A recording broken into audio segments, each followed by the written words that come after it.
Don't you wanna hear the story of my life? Let me come to me, TV documentary. Won't you come and ask me, please? And pay me $1 million to tell you what I do at the store. Then you can pay me $1 million. I wouldn't have to go and do it no more. 1, 2, 3, 4. It's like a Sunday, all the way long. Everybody will know that song. People living the whole day long. All living on day. Hey, somebody wants to turn your head. You know what's my way. And all that I tell you, and all things I can do, so you can know. I work out my day. Anytime you say all the time. Get the juices flowing. Another cup of coffee, get the juices flowing. Another cup of coffee, get the juices flowing. 1, 2, 3, get going. It's like Sunday, all the way long. Everybody don't know that song. We're living the whole day long. All the song, living long. It's like the Sunday now. All the way long. It's like the Sunday now. All the way long.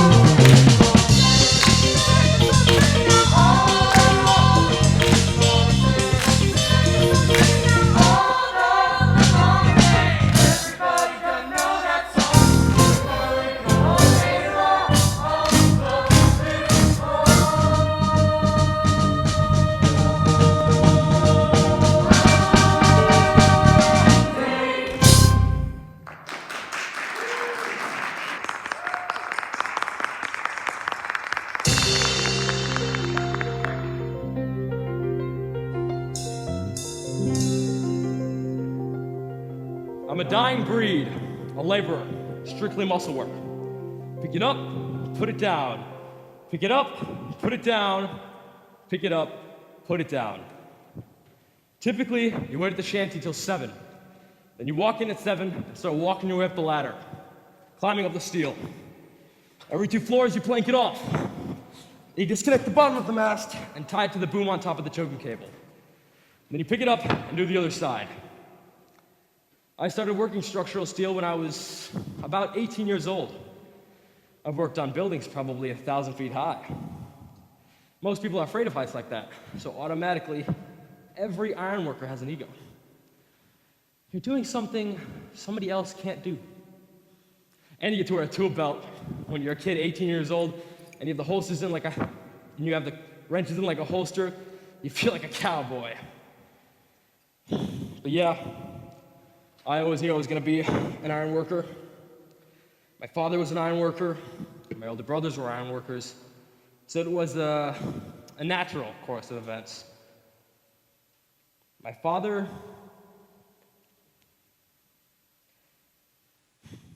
was very disappointed I didn't go to college. We had a college boy at work this summer. One time he sees a book in my back pocket, oh, he was amazed. He says to me, "You read?" That's what can get to you. The non-recognition by other people. You know, to say a man is just a laborer, a woman is just a waitress, it bothers you sometimes. You know, some mornings I like to look across the skyline for a building I've worked on. Say that building over there. See that building? I helped build it. And I know some guy is sitting in his corner office behind his $5,000 desk. He's never even gonna think about me. But yeah, I think about him sometimes.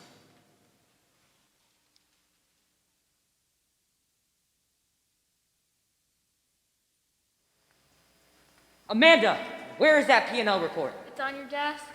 Why is it not in my hand? I'm a project manager. I'm here at work at 7:30 a.m. I leave at 8 p.m. In between my meetings, I answer messages and email and try to avoid my boss. You always have a boss. Sometimes you have an okay boss, but sometimes you have a Satan boss. He's not behind me, is he? I wish these walls were like a little higher. I've been in a lot of different cubicles. I've been in the high wall cubes, I've been in the half-height cubes. Listen, the way things are these days, I'm glad to be in any cubicle at all. I have friends who would kill for this job, for any job. I paper the walls in my cubicle with posters, brought in fresh flowers, brought in my favorite ceramic lamp. This little collection of things on top of my computer, I call them computer gods. I guess I have more decorations than I thought. But, you know, in a cubicle, things like glow-in-the-dark skeletons go a long way. Sharing a cubicle is kind of like sharing a bathroom stall. It doesn't matter how big it is or how tall the sides are, you're still in there with someone else. And in a not sexy way. I can see the programmer in the cubicle next to me through the reflection in the window. Sometimes I can see a reflection and see what she's doing. Quite often she's emailing jokes to her sister. I also acquired a webcam, and I set it up so it points directly behind me. And I have a window on my computer, which is the webcam. So that way, if anybody walks behind me, I can see them. I grew up expecting that I would get out of college and make $1 million. I expected that someone was going to deliver a Mercedes to my front door. It's been quite a rude awakening. This is the first time in 4 generations that I've had it worse than my parents. Jobs are not big enough for people. When you ask most people who they are, they define themselves by their jobs. I'm a doctor. I'm a sportscaster. I'm a carpenter. If someone asks me, I say, I'm Amanda McKinney. At certain points in time, I do things for a living. My mentality is totally different than someone 20 years older, the lifers. I have no real sense of loyalty because I know they'll lay me off if it's prudent. I don't perceive anyone my age thinks I've got a job for life. What they think is, all right, I'm going to get as much as I can from this company, then move on to the next and make more money. This is the first job of many.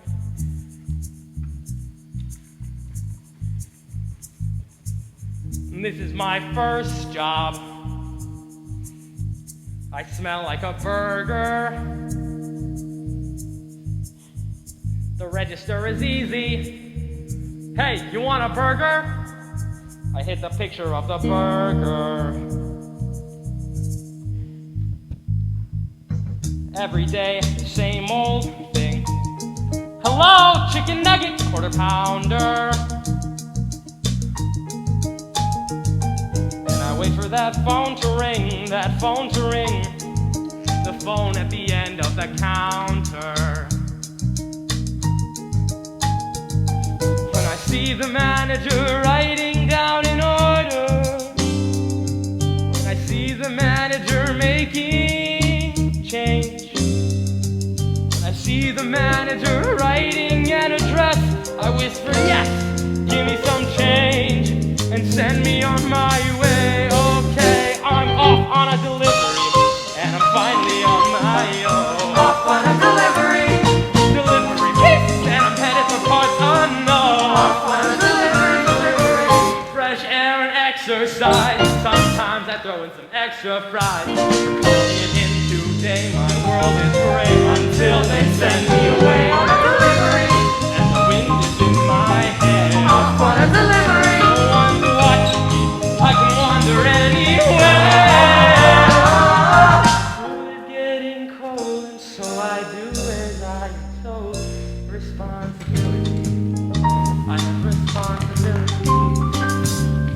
My father sits at home, he doesn't work anymore.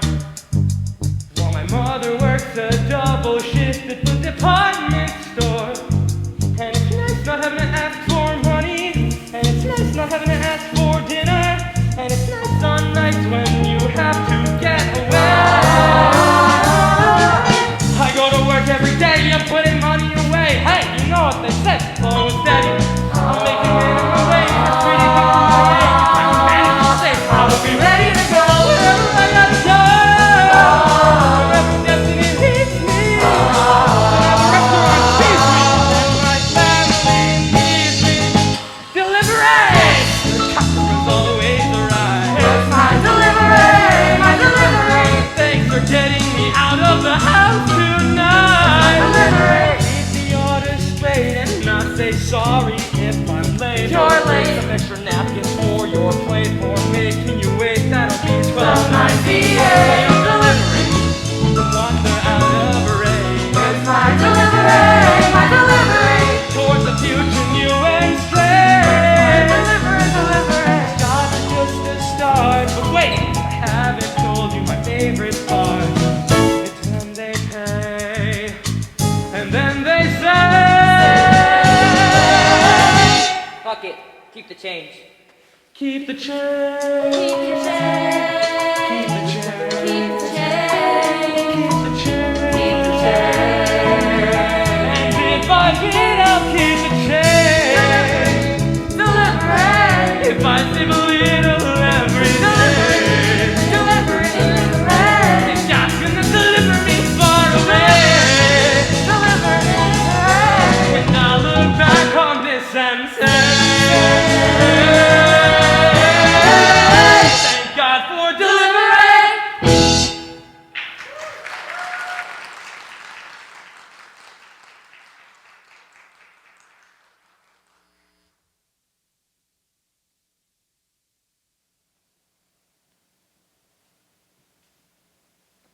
I'm a guy who likes to work. Some people enjoy tennis. I enjoy work. I enjoy being a leader. I enjoy being the guy that everybody looks to. I like the responsibility of having a team of people working for me. In our world, money management is still the sexiest job there is. Ask any girl at the East Bank Club. Money is hot. True story, they did a study that found that just looking at a Maserati made girls produce twice as many hormones as normal. Oh yeah. If someone wants to call me a shallow douchebag, a corporate tool, a frickin' robber baron, I take it as a compliment. Absolutely. That's what this country is about. The free market. It's not perfect, but it sure would as hell correct itself better than any regulator can. I mean, sure, some companies will go away. Some people will lose money, some people will lose jobs. But that's just basic capitalism. Who developed America? The regulators, the SEC? Or was it the Mellons, the Rockefellers? I mean, tell me what they did bad. Sure, Rockefeller exploited some workers in the copper fields. Maybe he shot some of them. Fine. Not perfect. But tell me who benefited. There's still Standard Oil, isn't there? Mellon's Bank is still around. How many national parks, museums, theaters were brought to us by these robber barons? These were the giants who built the cities, who built our country. Unless you have losers, you can't have winners. Hold on, I gotta take this. Give me 1 sec. Yeah. Okay. Give me 5 minutes. Yeah. Look, I'm gonna have to cut this short. I have to get back on the phone before the markets close overseas. Everybody works long hours these days. Kid wants to make it, he's got to be willing to put in the long hours to make a profit. I mean, it's easy, Christ. If you can't outsmart one little government staff, you shouldn't come to work in the morning. I should be their teacher. You know, I always wanted to teach. It's what I'd like to do when I get tired of all of this. Get involved with young people. Pass along my knowledge, my experience, my values. Good morning, Hernando. How are you? Good morning, Selena. I miss you. In your heart, you may have a dislike for a certain child, but you forced yourself to say, "Good morning, Manuel. How are you doing?" Someone forgot to take his Ritalin this morning. My name is Rose Hoffman. I teach 3rd grade. At 9:15, we start with arithmetic. I have tables fun written on the board. Multiplication. You don't say tables, you say tables fun. Everything has to be fun, fun, fun. I tell my kids, Mrs. Hoffman's here, everybody works. Working is a blessing. Back in my day, I had 18 to 20 children who stayed in my class from the beginning bell to the very end. Today, I have 37 in my class. The children come in, play with their cell phones, and leave for computer lab, art therapy. Oh yes, I have seen great changes since I began teaching in 1967. January 6th, 1967.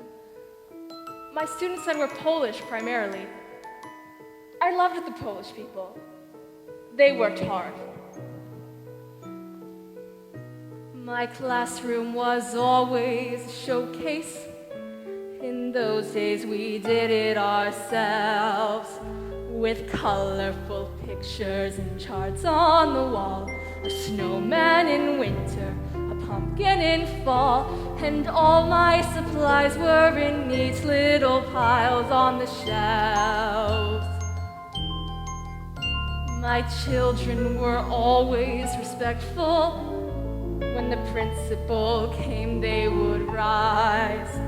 If I had to leave for a minute or two, they always found something constructive to do, and everyone sat in their places according to size.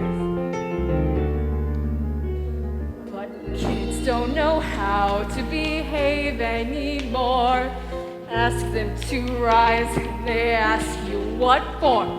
We confiscate weapons and drugs at our door. No spitballs, comic books now. They want me to teach in a classroom like that, but nobody tells me how.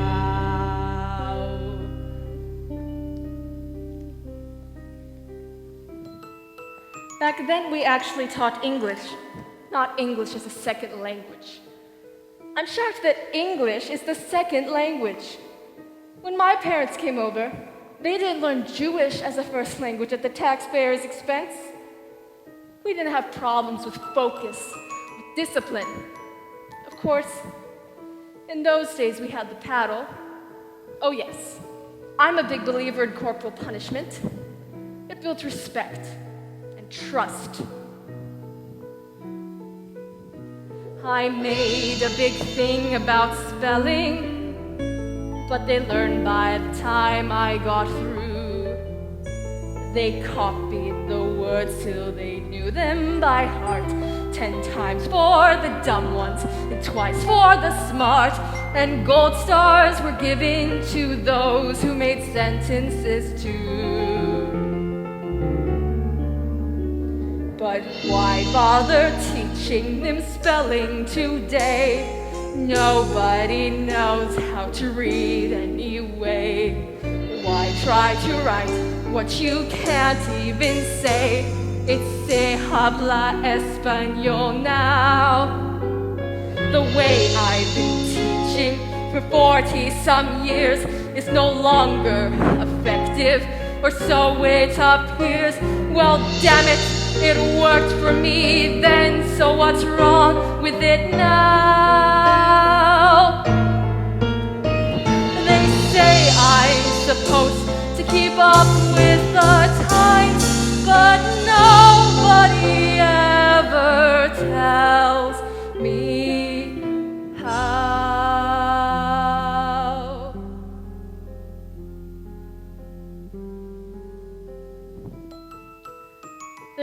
one girl who stands out in my mind in all my years of teaching. My favorite. She wasn't very bright, but she was never any trouble. I see her again every once in a while. She gives no trouble today either. She has the same smile for everyone.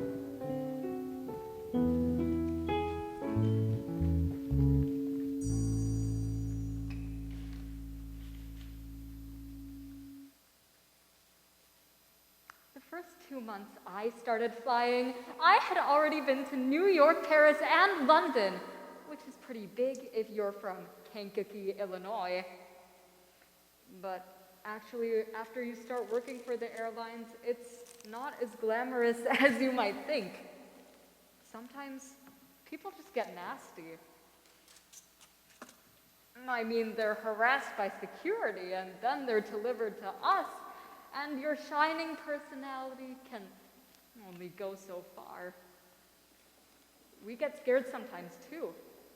I've never yet been so scared that I didn't want to get on the plane, but there's been times at takeoff when there's been something funny. One time I was working first class and I had a whole load of passengers when the captain tells me we have to make an emergency landing in Chicago because we lost a pin out of the nose gear. When we land, the nose gear is going to collapse. So he wants me to prepare the whole cabin for this landing, but not for another 2 hours. And not to tell the other flight attendants because they were new and would get all excited. So I had to keep this in me for 2 hours. And I'm wondering, am I going to die today? And I'm serving drinks and food. And this guy tells me that his omelet is too cold. I was gonna say, you just wait, buddy. You're not going to have to worry about that omelet. When I told my parents I was going into the airlines, they got so excited. They were so proud, my mother especially, that I could have the ambition, the nerve to go out into the city and try to accomplish something. Really, I just wanted to get out of Kankakee. If you want to have a thrill, there's no comparison. Not even to a jet plane. To climbing onto that steel truck and getting on the Dan Ryan Expressway. The moment you climb in that truck, you forget about the wife and kids, you just kiss goodbye. And the adrenaline starts pumping. Breaking number 9, big buddy, put your ears on for me now. Big truck, you gotta have a big lie. So come on, brother trucker, you got to come back, mother. Keep seeing double as I close one eye. I've got to roll, roll, roll, brother trucker. Sure no shame about the shape I'm in. Roll, roll, roll, brother trucker. I'm back in my wheels again. Roll, roll, roll, brother trucker. Outward bound from South Bend. Roll, roll, roll, brother trucker. I'm back in my wheels again. I'm running out of whites. I goddamn dim those headlights. 4 hours sleep in the last 2 nights. But I'm gonna be alright. You've got to roll, roll, roll, brother trucker. I say where and you say when. Roll, roll, roll, brother trucker. Back in my wheels again. Roll, roll, roll, brother trucker. Back it on up and do it again. Roll, roll, roll, brother trucker. I'm back in my wheels again. You're out there for a week, 2 weeks, picking up a load from one port and delivering it to another. You sit in that truck, your only companionship is your own thoughts. And you don't want to get stuck thinking about your problems at home, so you turn on the radio. If you can, you play it loud enough to hear over the engine. Yeah, we truckers fantasize something tremendous. You think about the girl behind that voice. You build up something in your mind until you begin to believe it. Moon over New Jersey, big state police. in a hurry. Won't you let me go in peace? I'm independent. I ain't got no Teamster dough, 'cause the AFL and the CIO, they still don't roll. And the only man telling me where to go is the man who owns the load. And he says, roll, roll, roll, brother trucker. I say where and you say when. Roll, roll, roll, brother trucker. I'm back in my wheels again.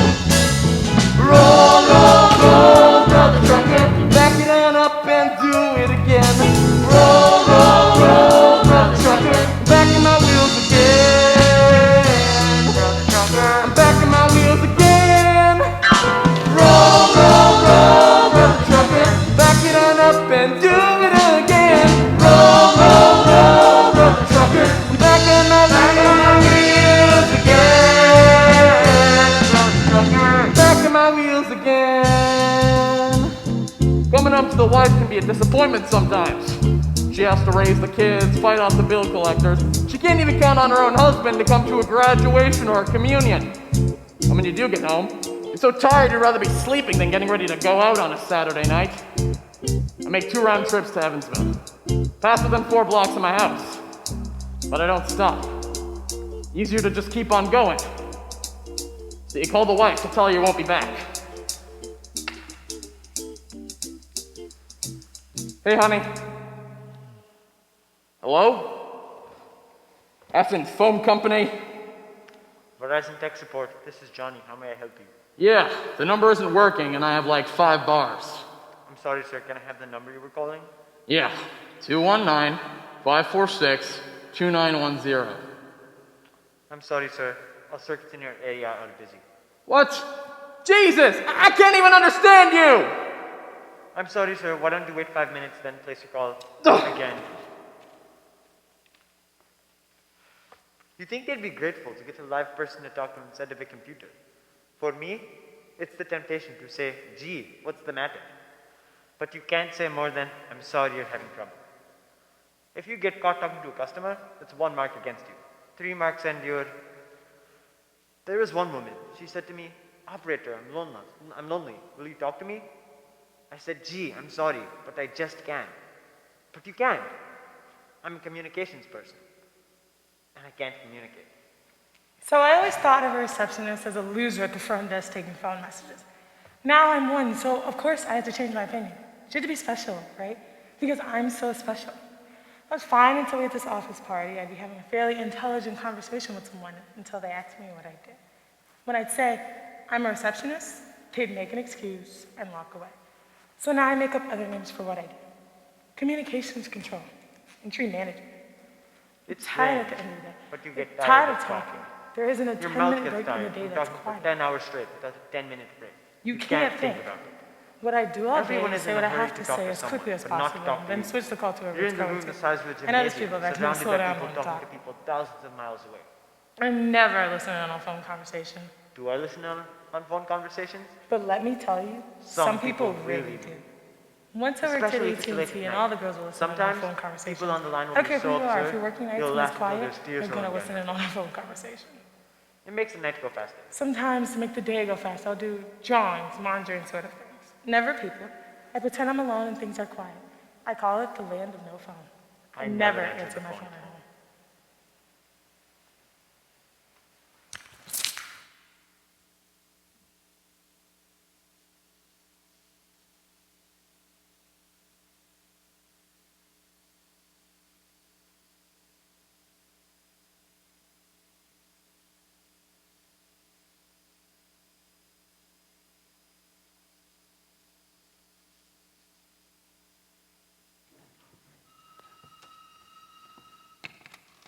Hello?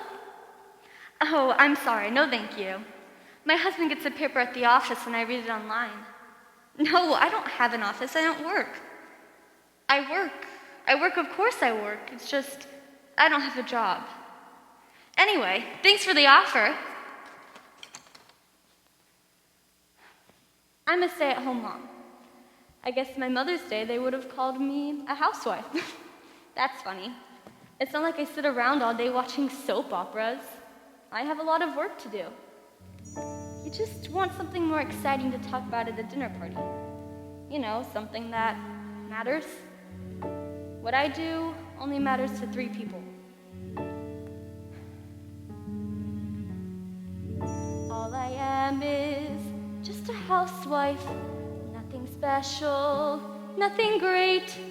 What I do is kinda boring.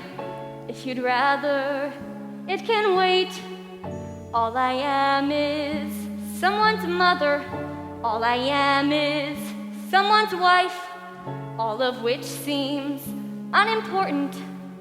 All it is just my life.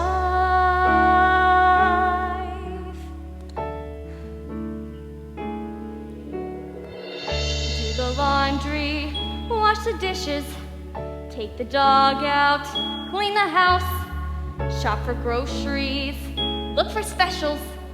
God, it sounds so Mickey Mouse. Drop the kids off, pick the shirts up, try to lose weight, try again, pick their things up, lose your patience, count to 10, 2, 3, 4, 5, 6, 7, 8, 9, 10, 4, 5, 6, 7, 8, 9. All I am is just a housewife, nothing great. What I do is out of fashion.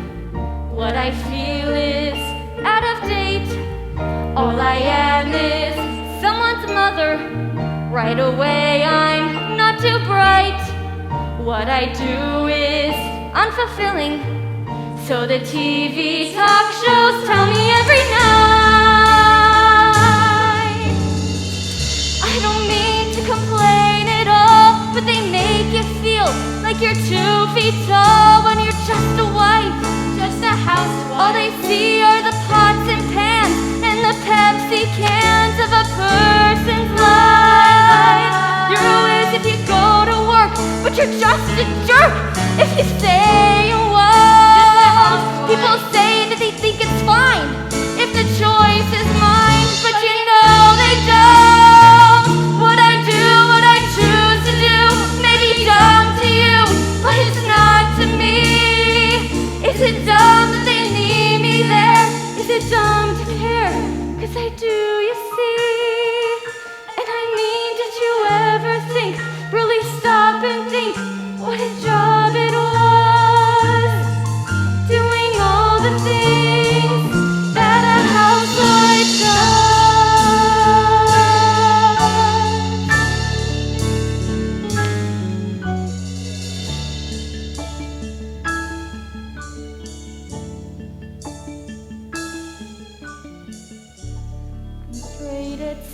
Unimpressive.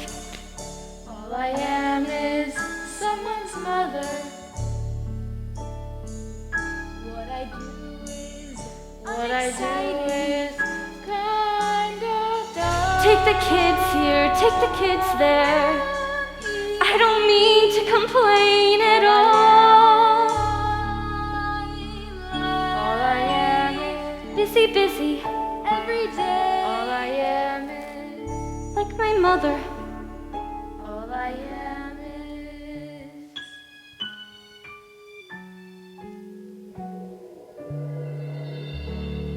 just a housewife.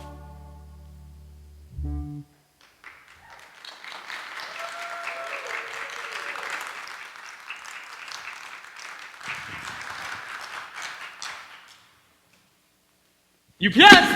You don't just jump up behind someone and scream. Sorry. Oh, it's all right. Thank you. Thank you, ma'am. Sorry, ma'am. You gotta make excitement for yourself, you know? Where is he? Where is he? I've been bit once already. By a Doberman. I swear, that is the biggest part of a dog's day. When the UPS man comes. So, when no one's looking, you kick him down the street. Even if he's just following you, you try and get him for the one you missed a couple houses back. Yeah, that's the big topic of conversation with us. Dogs. And women. If you see a nice looking babe, you're like, kind of brightens your day. We have a code we put in the system, Q, that stands for QT. See a nice looking honey laying there in her backyard? She'll be laying on her stomach with her top strap undone. If you go in there and you scare her real good, she'll jump up. It adds excitement to the day. Gives you something to do. UPS!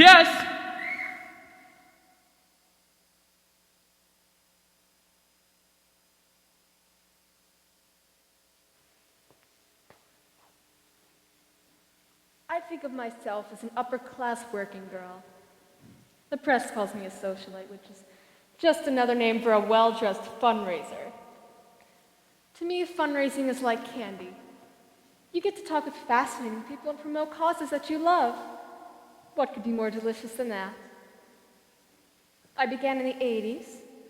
I had a party in Washington, D.C. for Nicaraguan refugee children. It wasn't for the Contras, although I'm sure that would have been fun too. But fundraising is work. It's hard to separate people from their money. There's finesse to approaching a potential donor. I never bring up money when I first meet somebody. It's not like it's a secret. I mean, they know why I'm there, but sometimes I like to see how long I can go before I ask for a gift. Call me a tease. Thank you. The other day, I was riding around New York in a limousine during a hotel strike, and there was nowhere to go. And I thought to myself, now I know what it feels like to be a bag lady. The martinis here are truly divine. Where was I? Oh, right. You can't go around and pick up every homeless person you see and bring them home with you, but if you can help by saying something entertaining, you bring a light to their eyes. Maybe that's what the word social light means.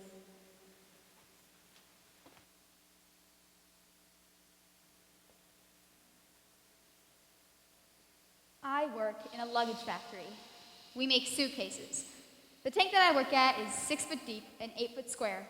In just 40 seconds, you have to take the wet felt out of the felter, put the blanket on to draw in excess moisture, wait 2-3 seconds, take the blanket off, pick the wet felt up and bounce it on your shoulder, reach over, grab the hose, and spray the inside of this copper screen. Turn around and walk to the hot dry dye behind you. Take the hot piece off and set it on the floor. Put the wet piece on the hot dry dye, and push this button. Inspect the piece that we just took off. Stack it, count it, 40 seconds.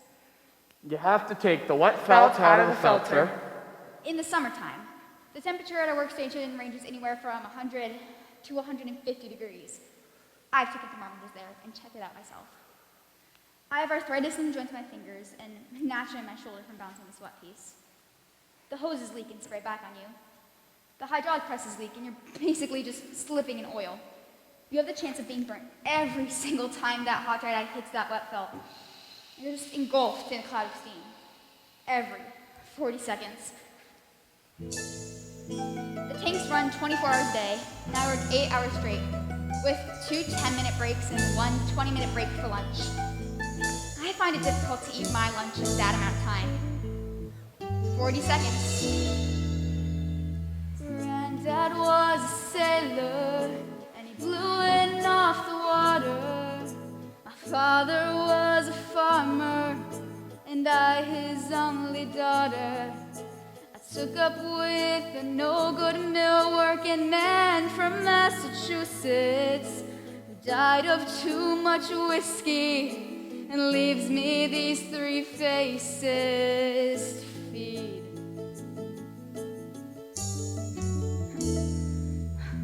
Mill work ain't easy, mill work ain't hard. Mill work most often is a goddamn awful boring job, and I'm waiting for a daydream to take me through the morning and put me in my coffee break so I can have my sandwich and remember remember. It's me and my machine for the rest of the morning, for the rest of the afternoon, and the rest of my life.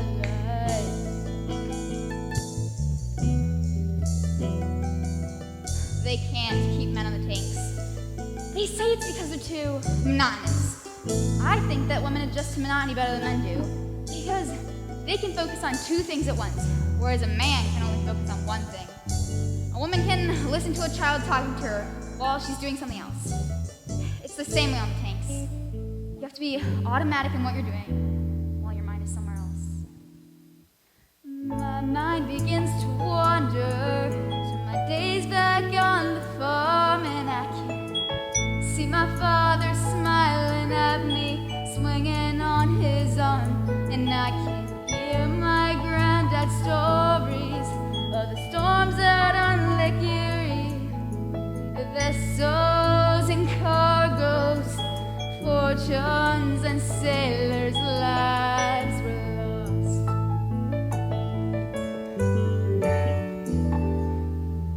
It's my life has been wasted, and I have been a fool to let this manufacturer use my body for a tool. I get to ride home in the evenings, staring at my hands, swearing by my sorrow that a young girl ought to stand a better chance.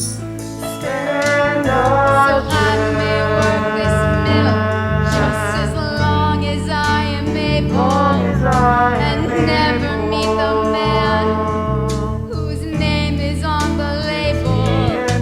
It's me and my machine for the rest of the morning, afternoon, on, and the rest of my life.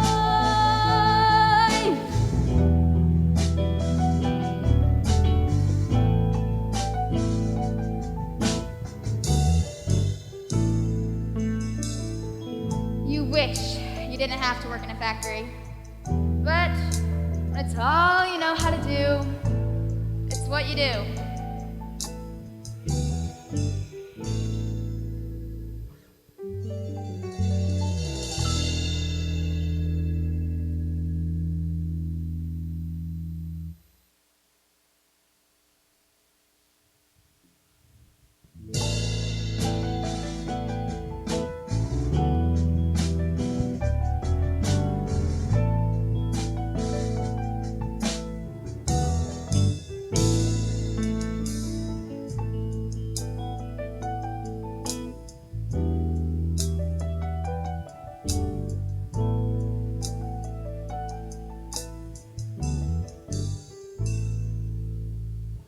An organizer is someone who brings in new members. You try to build an organization that will give people the power to make the changes. I put together a fairly solid organization of rural people from Pike County to stop Bethlehem Steel from strip mining. I had to tell people again and again that they had the stuff to do the job, that it's possible to win. But you see, most people in their guts don't really believe it. Nobody believed we could stop Bethlehem Steel. But you see, all the people in Pike County really wanted was a park, just a place for their kids. And Bethlehem said, go to hell. We're not going to give you a dang thing. So I got 20, 30 people together I saw as leaders, and I said, let's get that park. And they said, we can't. And I said, yes, we can. Yes, we can! So we got enough people together, we wrote letters, we protested, until we finally got on TV, and Bethlehem caved. A couple of months later, 4,000 people from Pike County drove up to watch bulldozers gritting down the land to make that park. You see, most people become convinced that there's not a dang thing you can do, but I think we have it inside us to change things. I mean, all human recorded history is what, 5,000 years old? How many people in that time have made an overwhelming difference? 20? 30? You see, the problem with history is that it's written by college professors about great men. But that's not what history is. History is a lot of different people, both men and women, who get together and decide that they want a better life.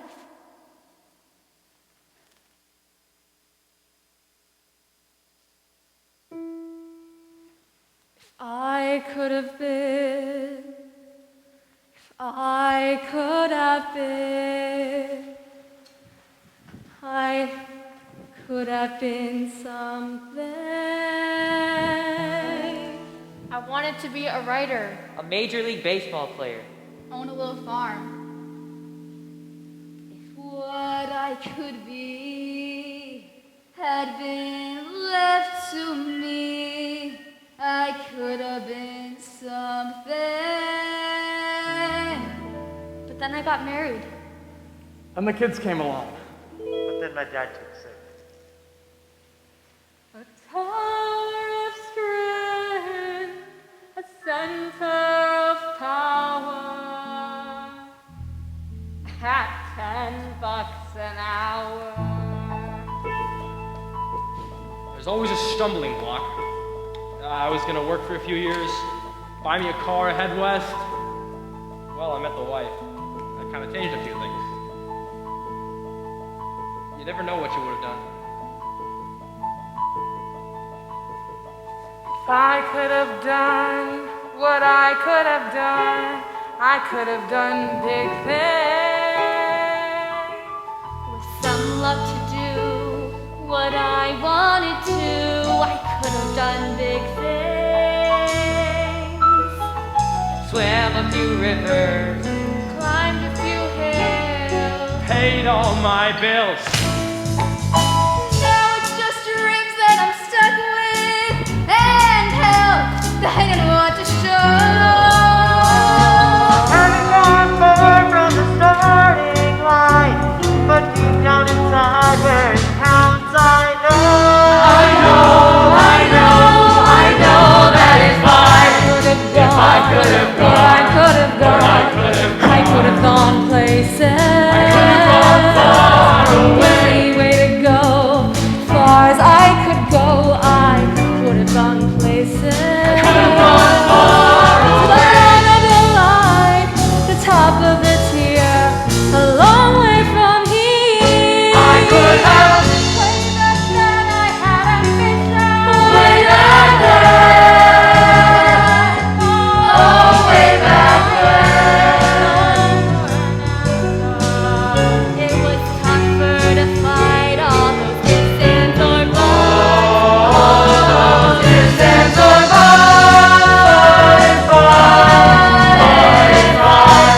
If I could have been what I could have been, something special. If my destiny had been like this, I could have been something. If they had just let me go, I was ready to go. I was ready to go back then. if they had just let me go, God only God only knows, God only knows. what I could have I been. could have been something. I could have I could have been someone. I could have been Could have been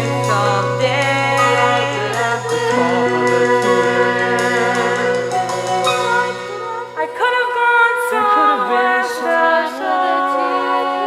Could have gone somewhere special.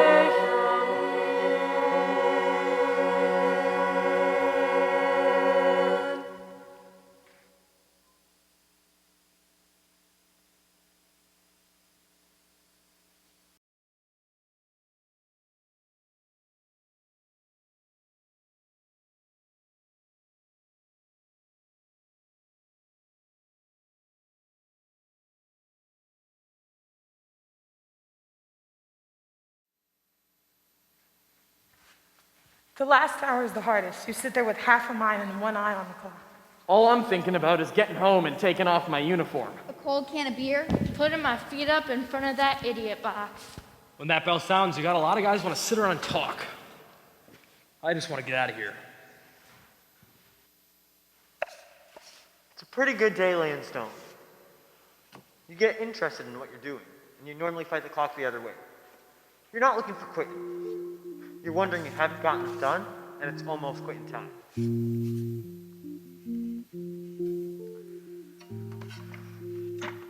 There's not a house in this country that I don't look at every time I go by. And if there's one stone missing, I still notice it.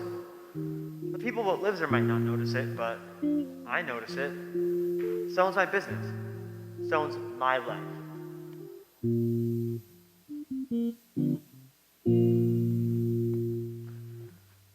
He builds a house with his hands.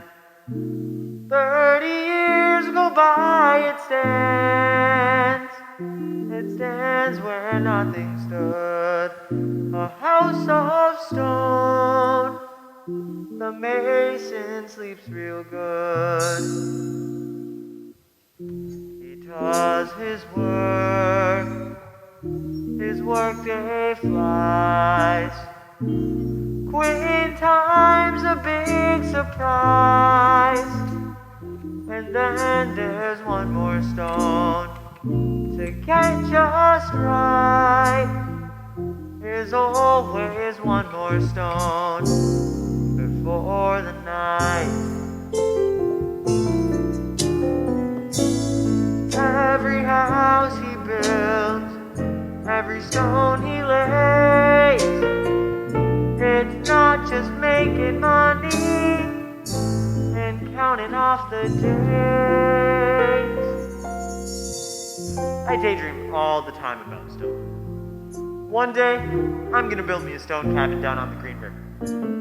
I'm gonna build me some stone cabinets. Everything stone. A stone front door, that's gonna be pretty heavy. Seems like all my dreams just gotta have a piece of rock mixed up in them. He builds a house with his hands. 100 years go by, it stands. It tells you who he was. A life goes fast, but the work a mason does, it's made to last. The work a mason does. There's nothing on this earth that lasts forever, but with the stone, you're getting pretty close. It's made to last.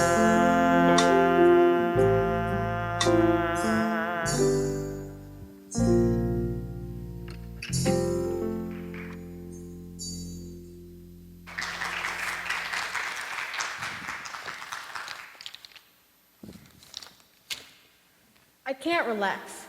Because when you ask someone who's 58 years old, what does a press agent do? You force me to look back and see what a fakakta life I've had. My hopes, my aspirations, what I did with them. What being a press agent does to you. What have I wound up with? Rooms full of clippings and a case of colitis. But what I think has been my main issue, the inability to say no. The insistence on being part of everything. The fear that you're going to miss something. One psychiatrist said to me, a guy with one ass can't ride two horses.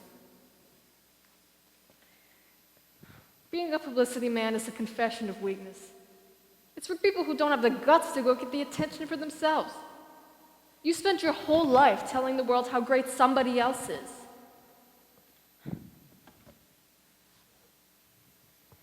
In this work, you don't build anything.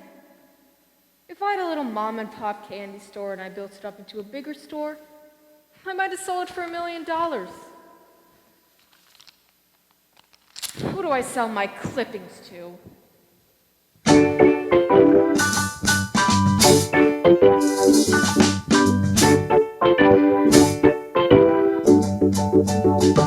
Good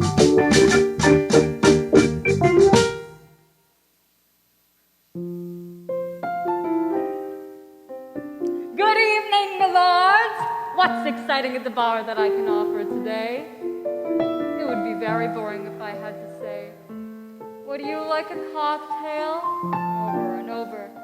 So I come out different for my own enjoyment. I say, what's exciting at the bar that I can offer, my lords?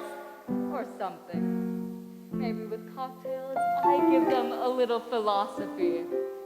Maybe with coffee, I give them political science. I have an opinion on every single subject there is. My bosses don't like it, so I have to speak sotto voce. But when I get heated, I don't give a damn. I speak like an Italian speaks. I have to be a waitress. How else does the world come to me? Everyone wants to eat. Everyone has hunger. And I serve them. I give service. I can't be servile. There is a difference. I get intoxicated with giving service. It becomes theatrical. I feel like Mata Hari and it intoxicates me. I'm on stage. There's some ass don't care when they put down a plate. There's a sound, not with me. When they move a chair, it'll scrape with a grape on the ground, not with me. I will have my hands right when I place a glass. Notice how I stand right as customers pass. Serve a demi-tasse with a gesture so gentle, and do it again till it's near Oriental. It's an art to be a fine waitress, be the deep pleasure in yes.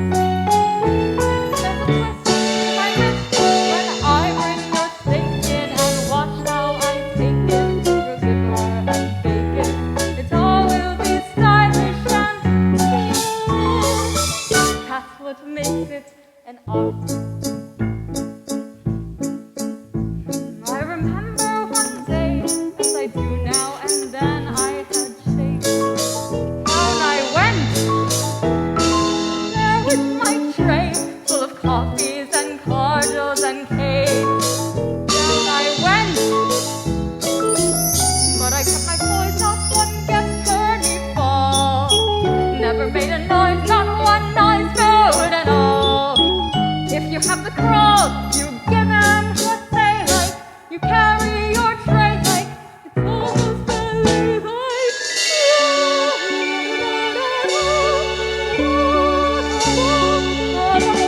It's an art to be a fine waitress. Each evening I treasure the best. Like tonight, there's a fight, 'cause they hired this busboy, this clothes on a busboy, and guess heard him cuss. Boy, did we have a quick heart to hold. Even that is an art. Tips are important for people like captains and barmen. For them, it's a tip. See, for me, I'm a gypsy. Just call me a coin. And I start to feel like I'm Carmen. Woo!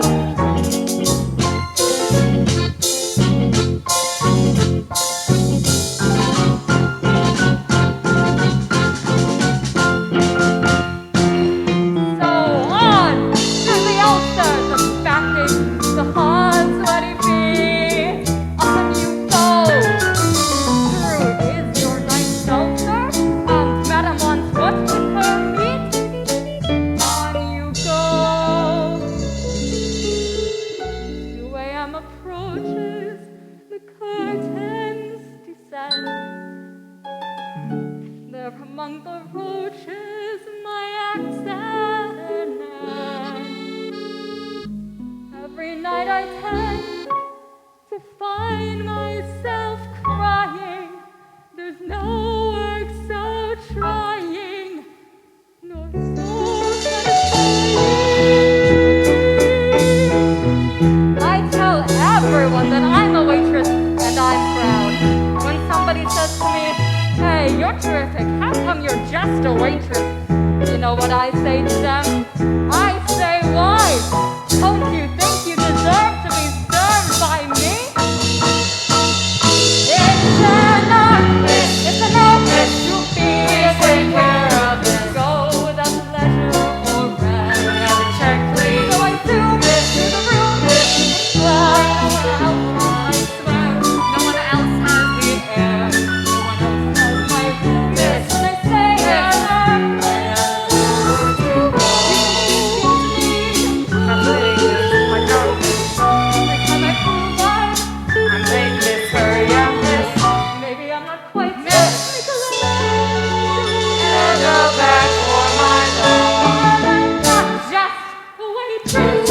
After 16 years here, I took a vacation for 2 weeks to Hawaii.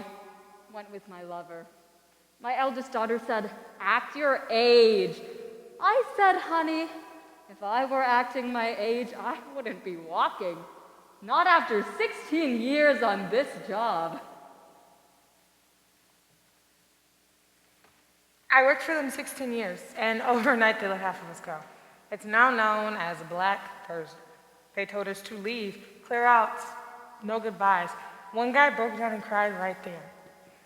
What am I doing wrong? I've done such a great job. Please don't do this to me. My daughter's getting married next month. How am I going to face people?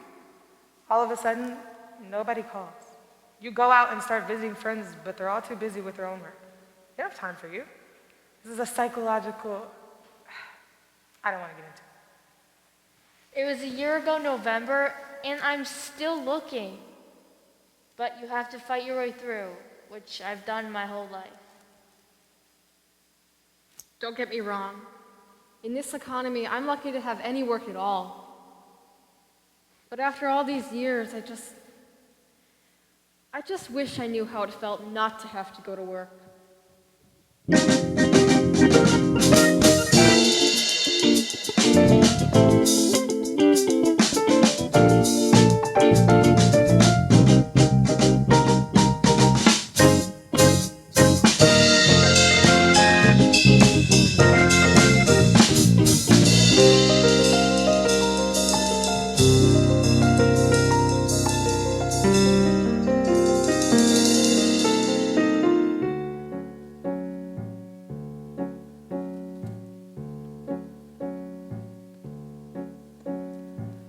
When I retired, the first 2 years I was downhearted.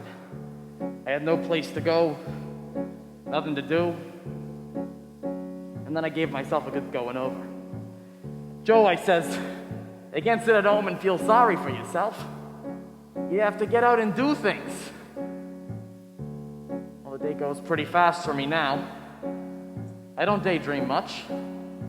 I just think of something, and then I forget it. That daydreaming, it don't do you no good. Keep busy. Keep moving. That's the trick. You'll wake at 10, fold up the bed. You don't want to leave the couch open all day, you know? It's depressing. You cook an egg, you toast some bread, you cook for yourself, you save a bundle. If you don't keep track of your money, who will? You think about the day ahead. You don't go feeling sorry for yourself. It's like I said, you can sit at home and be mad at the world, or you can get out and do things. You take a walk, you meet a chum. This one guy lives down by National Biscuit. Boy, you should see the nice aroma. You shoot the bull, you argue some, maybe call a couple other fellas over. Play some poker. You'll lose at gin until they come. This guy remembers what cards you picked up. The dirty bum, but even getting beat at gin beats doing nothing. You take a bus, you take a train, you visit your wife's grave. On the way there, you read the digest. It does you good to use your brain. Maybe call your cousin, or bring a six-pack along. You take a stroll down memory lane. When we were younger, we were always together. And raising Cain, we go back a long ways, me and him. I remember once, back in 42, we were at this fair with these girls we knew, on this crazy ride where you screamed or you prayed. The Big Dipper, they called it. We could hardly walk as we left the car, so we staggered down for a candy bar as we sat and laughed in the penny arcade.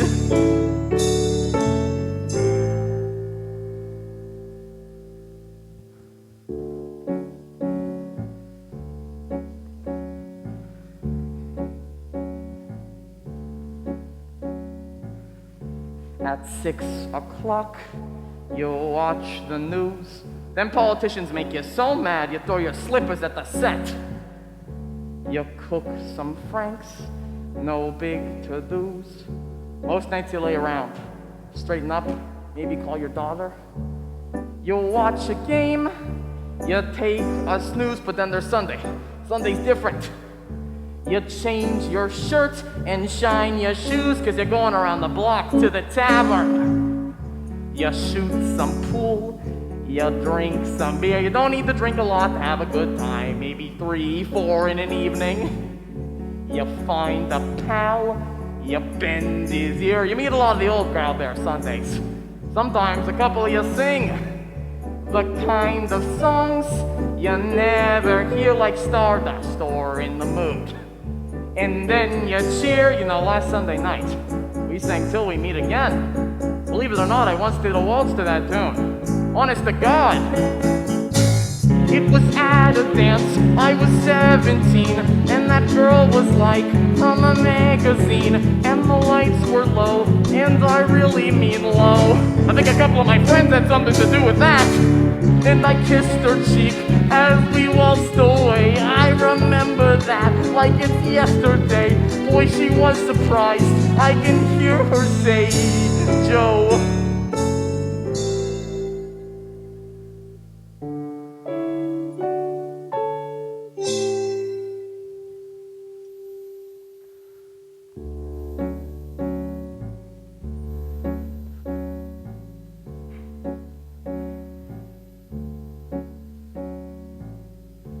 They drive you home from round the block.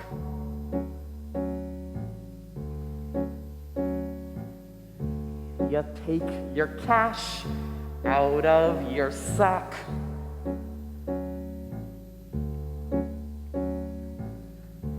You fix the bed, you check the lock. You wind the clock. You know, when I retired, a lot of people told me, Joe, you shouldn't have done it. You still had your health. I don't know why I retired. It's a habit, I guess.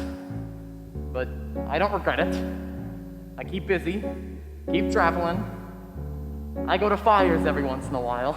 You know that fire we had at Milwaukee Avenue about 3 months ago? I was there. And I was surprised, because the smoke's coming out heavy as hell, but you couldn't see no flames, you know? Boy, that was some fire.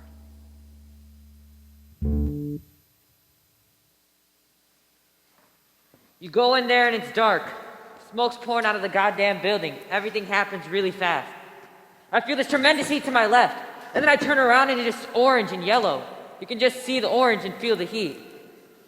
The lieutenant and the other firemen got a ladder up and saved 2 people. But there's still a guy downstairs who's trying to get out the door.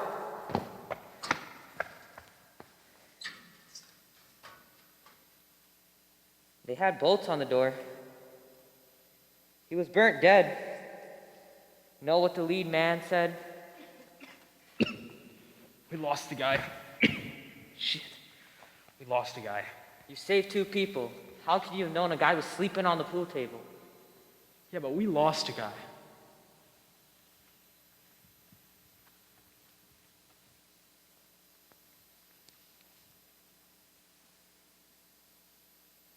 I've always wanted to be a fireman.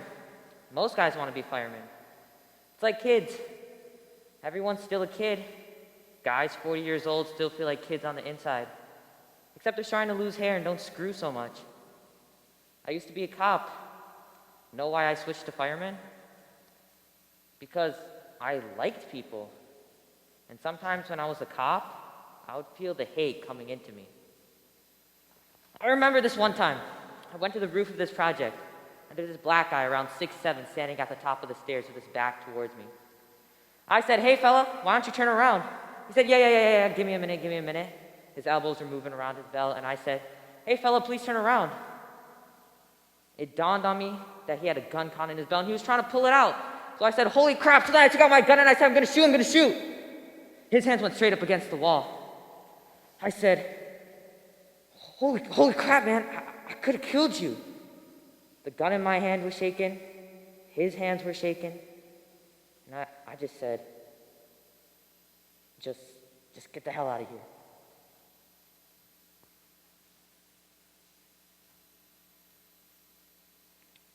I took the fire department test in 98 and got called in 99. You know, the world's so messed up, the country's so messed up, but firefighters, you actually see them produce. You see them put out a fire. You see them come out with babies in their hands. You see them give mouth to mouth to a guy who's dying. That's real. I used to work in a bank once. That's just papers, numbers. That's not real. But I can look back and say that I helped save someone from a burning building. Someone could be born, someone could grow old because of me. It shows something I did on this earth.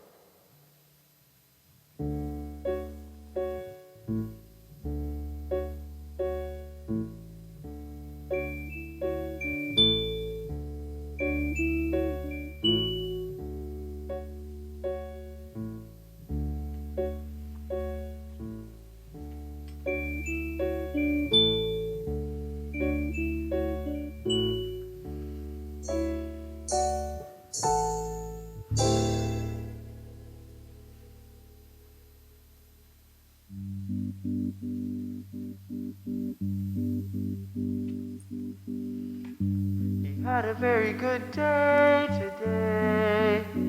We went down to the senior center, just a mile away. Some days he only wants to stay at home, but on Tuesdays they play music and they dance. You should have seen him dance. They were playing Spanish music. He's a ham, he likes to make the nurses smile. Some days he can't remember who I am, but today he was lucid for a little while. And through it all, I take his pulse, I change his clothes. Where are his children? Heaven knows. It doesn't pay much, but I get through because I do the work that no one else will do. She had a very good day today. We went down to the nearby park where she likes to play. She's only 5, but she can do it all. And today we took her scooter for a ride. You should have seen her glide, and I was terrified. I spent the afternoon just running by her side. The sun came down and then I took her home. Her parents work late, I tuck her in each night. And I sing, Mahal kita, minami hal kita, mahal na mahal kita, till she's asleep. She says I love you, and I love her too, while I do all the work her mother doesn't do. I have a family of my own. I have a daughter back at home. I send whatever I can With no one spare. singing her to sleep. And sometimes I close my eyes and imagine I am there.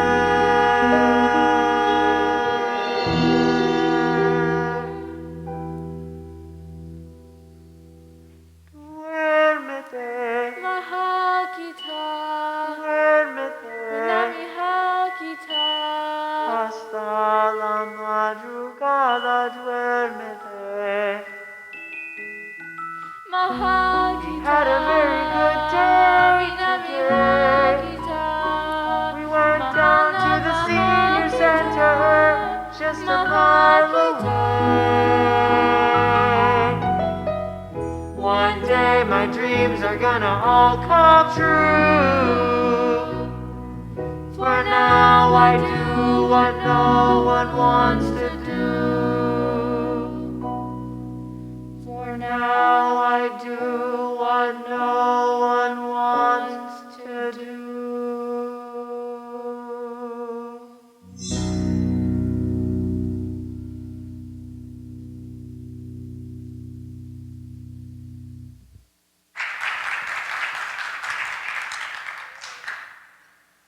You know what I always wanted to do? I wanted to play the piano. That's what I really wanted to do. I'd write songs and things about my life growing up in the South with my mama and my grandma. Now I've got my own beautiful daughter, and I got plans for her. So I leave my house every morning and go scrub rooms up at the Marriott. And at night, I come here to this office, and it's scrubbing again. For generations, that's all we've done, scrubbing. My grandma, my mama, and me. My daughter, she's not gonna do domestic work. I aim to be the end of that particular line. Mama worked just like her mama before her. Domestic working was a trick.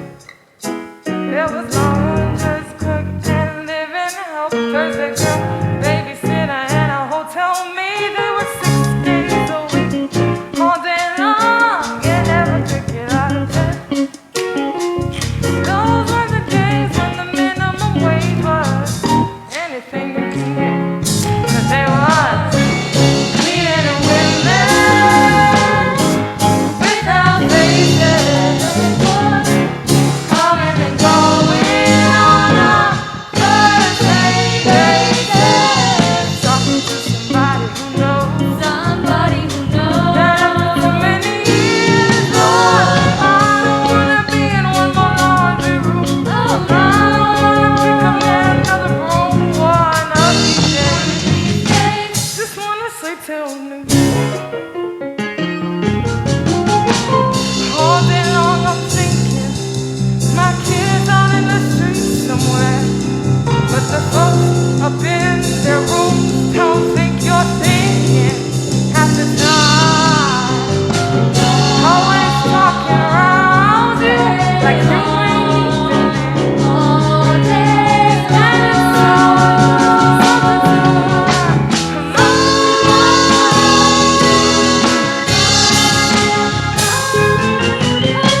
I got a daughter with a head on her shoulders, pretty as a picture too.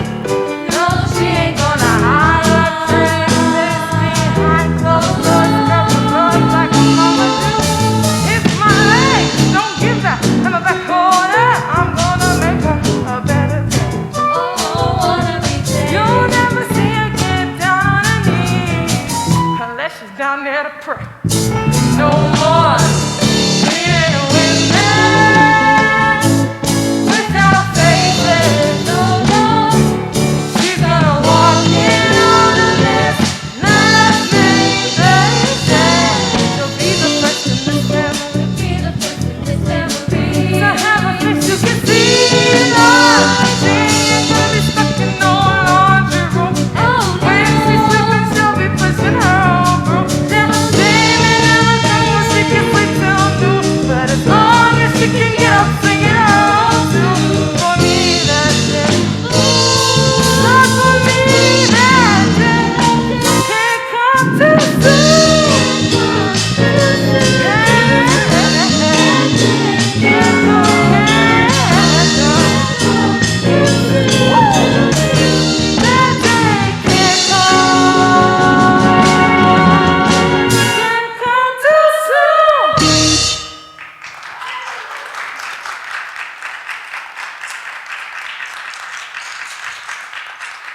I come from 4 generations of cleaning, but my daughter, she's a whole new generation. That's what we got coming up today, a whole new generation.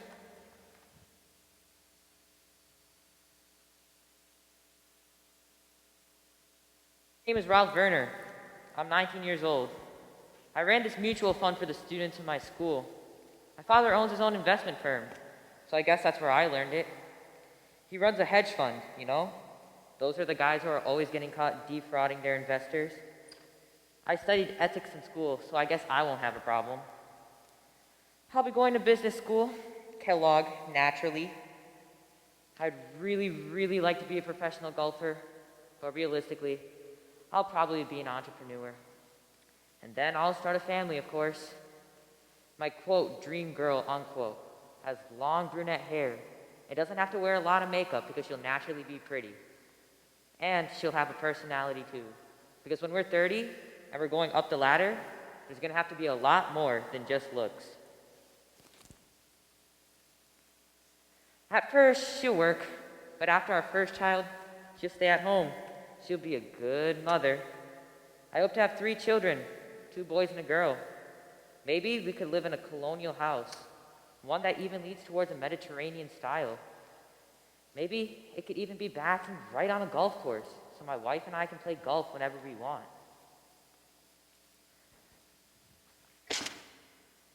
I really, really hope my wife can play golf.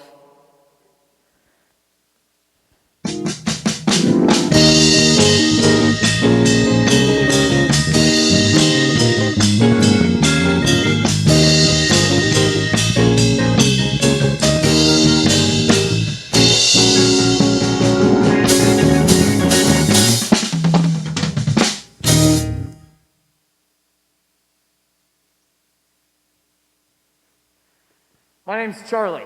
I'll be 20 in 3 weeks. So, I got a recommendation for this job in a newsroom on a Chicago paper. I went down to the editor, told him how much I wanted to be a journalist. He liked me. I had a tie on. Coming into work for me was kind of a missionary kind of thing. I was bringing in organic walnuts and organic raisins and handing them out to everybody. You see, at this stage in the game, I was in a very spiritualistic mood. I was enjoying my job because I was mainly just answering phone calls. People would call and have complaints, and I would say, this is a capitalist newspaper. And as long as it is a capitalist newspaper, it's not here to serve you, because its purpose is to make money for its owner. And I would say, call the editor, or come down to the paper and take over. People responded well to these suggestions. But then the editor calls me into his office, and he's all blah, blah, blah, blah, blah. I wanted to take a baseball bat and smash his head in. I mean, I like the guy, I really do. I don't think I would get any pleasure from shooting him up with the .50 caliber machine gun and seeing his body splatter on the wall, but that was my fantasy. All that spring was getting a gun and shooting them. Or getting a gun and walking into the editor's office and saying, okay, how do you face your death? I had been thinking for months, what will I do when I get fired?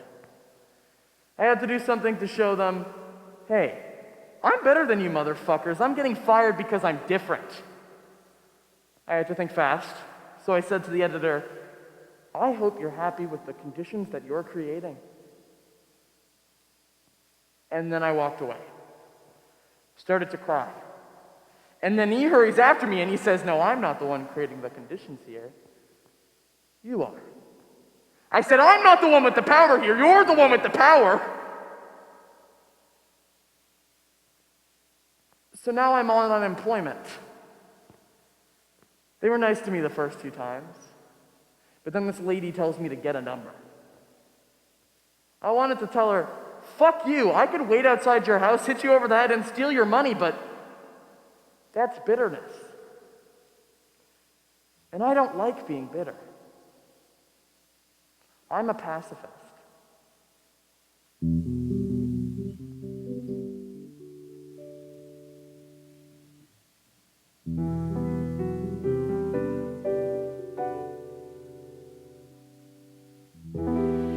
Heard a lot of songs say, where you going, my son? Now I know they're true. Oh, you never stop to think how fast the years run, and taking you. I remember you was 3.5.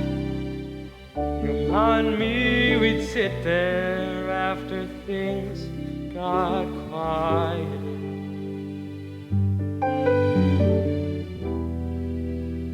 We'd laugh at some new word you said, how tough you were to get to bed, and we'd plan the night away, planning for our kid.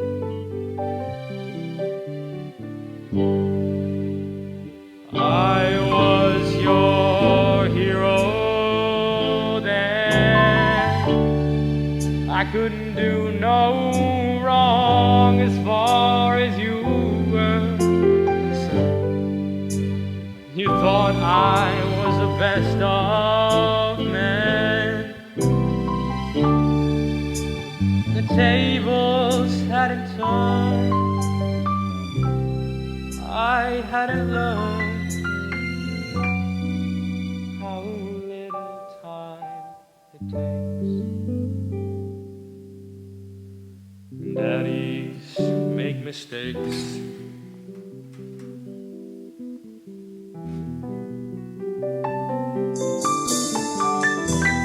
Seems to me that lately I've been thinking a lot. I think about my dad. Lots of funny things come back I thought I'd forgot. Now they make me sad.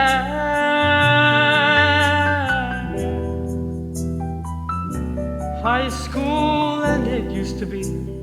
I didn't want him touching me and I shuddered if he did.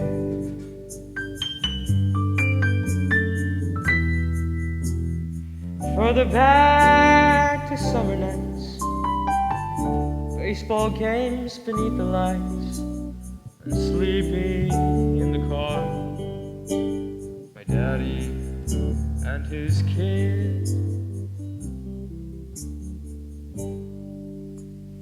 He was my hero then. He couldn't do no wrong as far as I was concerned. I thought he was the wisest and the strongest and the best of men. The tables hadn't turned. I hadn't learned how little time it takes. And everybody breaks. And daddies make mistakes.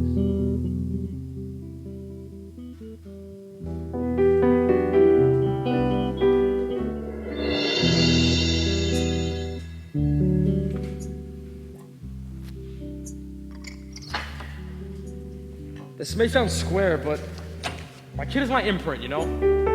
I mean, this is why I work. Every time I see a smart young man walking by dressed real sharp, I'm looking at my kid. You know what I want? I want my kid to tell me he's not gonna be like me. I want him to look at me and say, Dad, you're a nice guy, but you're a fucking dummy. Hell yeah. If you can't improve yourself, you improve your posterity.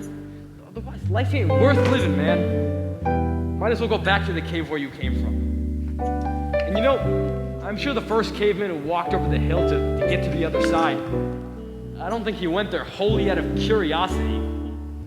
He went there because he wanted to get his son out of the cave. I heard a lot of songs say, where you going, my son? Now I know they're for real.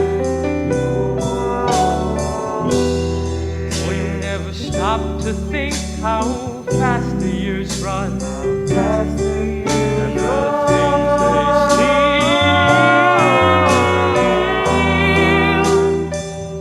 Now it seems I always knew why I do the things I do, and the things I never did. I do the things I do. Why I work my whole damn life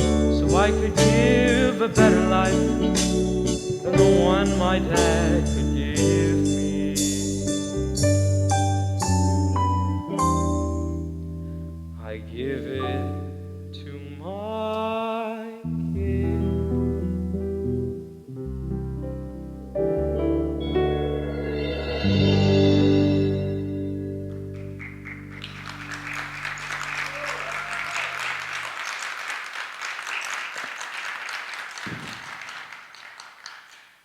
think about a piece of work. Let's say Michelangelo's Sistine Chapel. Beautiful piece of art. But what if Michelangelo had to create that same piece of work over 1,000 times per year? Don't you think that would bore even his mind? See, it's not just the work. Somebody built the pyramids. The pyramids, the Sears Tower, these things don't just happen. I don't care how little you did, you drive down the road and you say, I worked on this work. If it's a bridge, you say, I worked on that bridge. I think that if a carpenter builds a cabin for a poet, then that poet owes the carpenter a little plaque on the wall. Just 3 or 4 lines. Though we labor with our minds, this place where we can relax in is built by someone who can work with their hands. Picasso can point to his paintings. A writer can point to a book. What can I point to? Everybody should have something to point to. You know what I'd like? I'd like to see a building, say the Sears Tower. I'd like to see on one side of it a foot-wide strip from top to bottom with the names of every person who has worked in or on that building. All of the names. So when a guy walked by, he could take his son, take his daughter, and say, See that building. I was the one who did the design. I was the one who drafted the plan.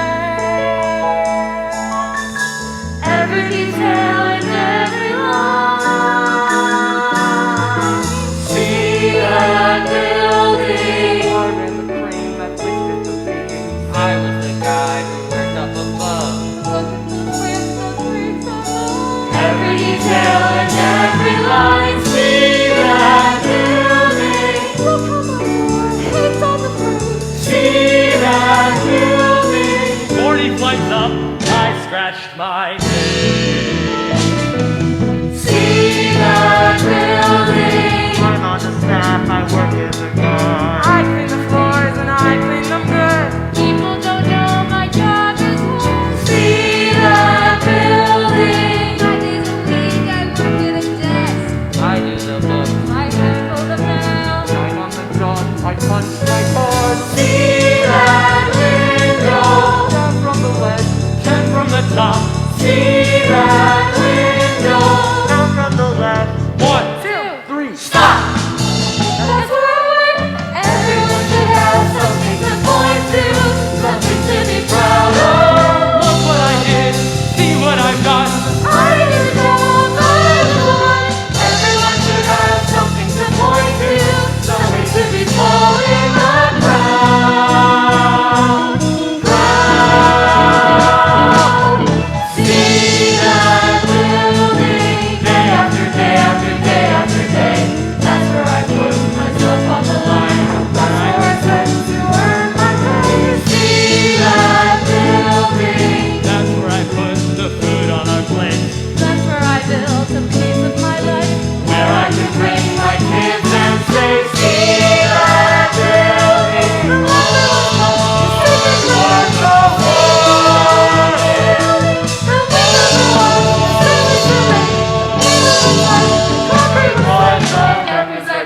The office was run, the coffee was sold, the digging was done, the building was built for all eyes to see.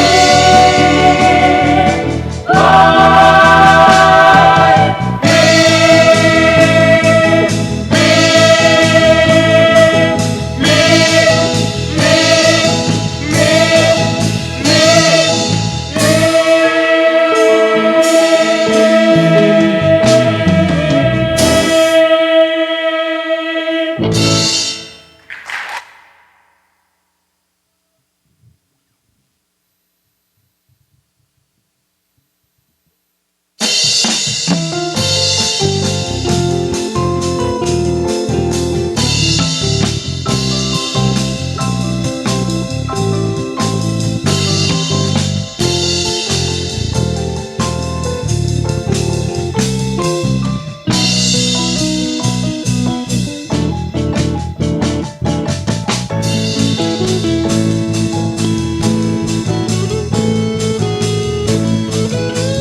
Thank you.